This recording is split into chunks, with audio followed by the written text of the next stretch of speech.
আসসালামু আলাইকুম, বিসমিল্লাহির রহমানির রহিম। সবাইকে স্বাগতম আমার চ্যানেলে। শুভ সকাল। রান্নাঘরে চলে আসলাম।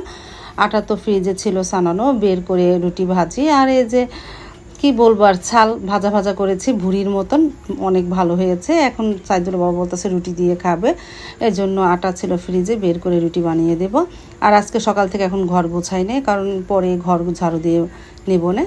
তারপরে সাইদুল বাবা উঠে ফ্রেশ হয়ে চলে আসলো, আর বাহিরে কাপড় চোপড়ও রোদ্রে দিয়ে দিয়েছি।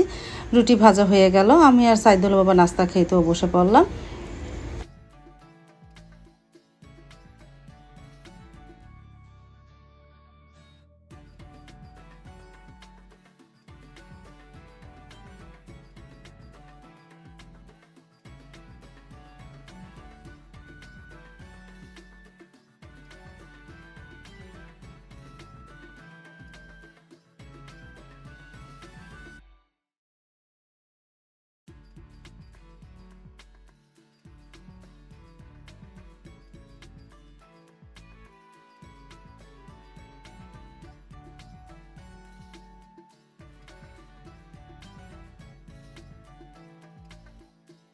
তারপর তো ঘর ঝাড়ু দিয়ে নিতেছে, এখন 10টা 15 বেজে গেছে। ঘর ঝাড়ু দিয়ে মানে ঘরগুলো গুছিয়ে তারপরে ঘর ঝাড়ু দিয়ে নিতেছে। আজকে আর মুছবো না, আগামীকালকে দেখি মুছবো না। আমি তো একদিন পর পর ঘর মুছি। তারপর ঘরটা ঝাড়ু দিয়ে নিই। আর যে গরম পড়েছে আর কি বলবো, ঘর ঝাড়ু দিতে মুছতে গেলে অনেক সময় লাগে, আর ঘাম দিতেই থাকে। কি বলবো আর তোমাদের, অনেক গরম পড়েছে।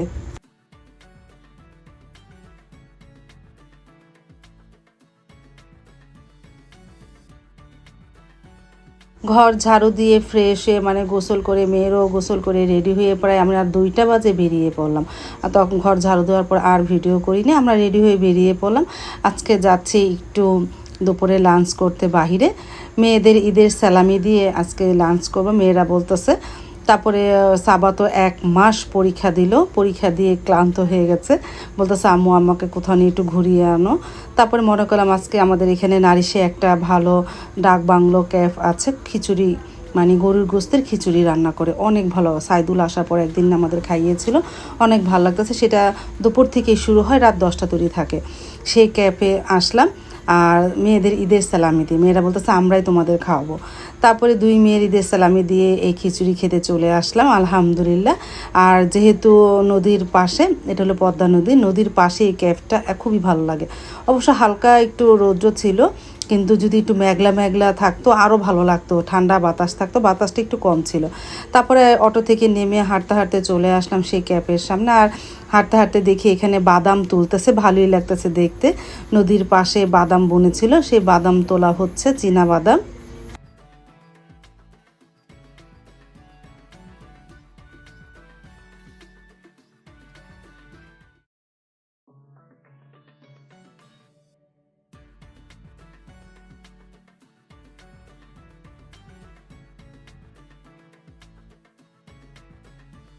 তারপর তো হাঁটতে হাঁটতে চলে আসলাম সেই ডাক বাংলো ক্যাফে। এখন আমরা ভিতরে বসবো, বাহিরে বসবো না। বাহিরে একটু হালকা রৌদ্র ভাবতে মনে হয়, কিন্তু ব্যবসা গরম। তারপরও ভিতরে যেয়ে বসলাম, দুর্ভাগ্য কারেন্ট ছিল না।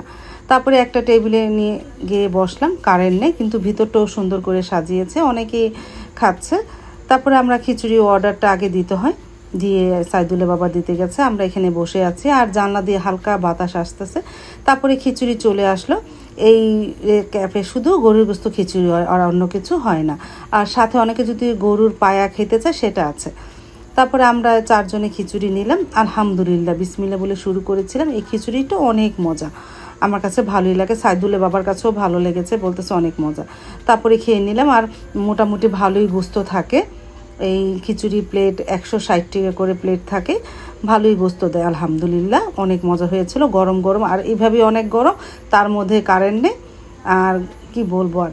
তারপরে তো খিচুড়ি খাওয়া হয়ে যাওয়ার পরে আমরা ঠান্ডা ঠান্ডা লাচ্ছি নিলাম, লাচ্ছিও খেলাম। সাইদুল বাবা অবশ্য খেলো না, আমরা 3 জনেই খেলাম। তারপর তো হাঁটতে হাঁটতে মেন রাস্তায় চলে যাব। আর এইখানে বাহিরে টেবিল আছে, এটা বিশেষ করে রাত্রের দিক দিয়ে মানে সন্ধ্যার পরে অনেক জমজমাট হয়, দুপুরের থেকে সন্ধ্যার পর অনেক জমজমাট। আর যদি থাকে ঠান্ডা বাতাস, অনেক ভালো লাগে। তারপরে এই যে কিছুক্ষণ নদীর সাইডে হাঁটলাম, তারপরে অটো নিয়ে বাসায় চলে গেলাম।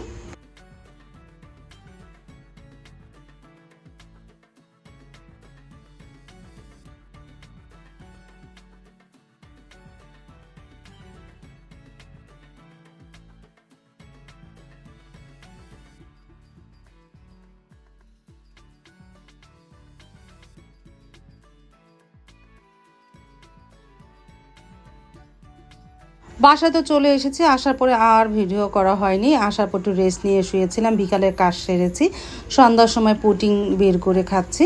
দুইটা তো বানিয়েছিলাম, একটা খাওয়া হয়েছে, আর একটা বের করে কেটে নিয়েছিলাম। তারপরে সাবা সারাকে ডাক দিলাম, আমরা একসাথেই খেলাম। আমি প্রথমে খেলাম, পরে ওরা খেয়ে নিল।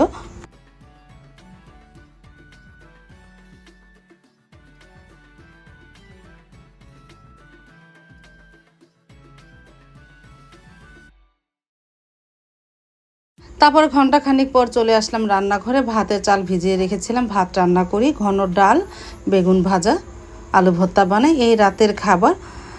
সব কিছু গুছিয়ে নিই, আস্তে আস্তে রান্নাটাও শুরু করে দে। চালটা ধুয়ে ভাতটা বসিয়ে দে, ডালটা বসিয়ে দে, টমেটো দিয়ে ডাল রান্না করব। এই যে বেগুন ভাজবো আর ডিম, আলু ভর্তাও বানাবো।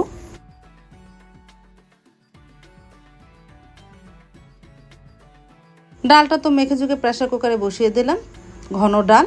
প্রায় 3টা সিসলে জাল নিভিয়ে দেবো, তাহলে তাড়াতাড়ি হয়ে যাবে না। ভাতটাও আস্তে আস্তে বলক আসতেছে।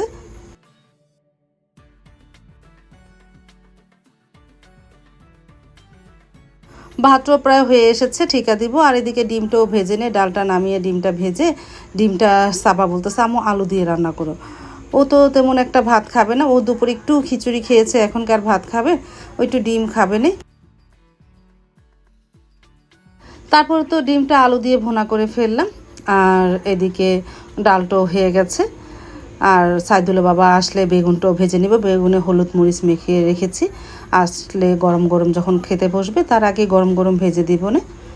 আজ তাহলে এই পর্যন্ত, দেখা হবে আগামীকালকে নতুন আরেকটা ব্লগ নিয়ে। আল্লাহ হাফিজ, আসসালামু আলাইকুম।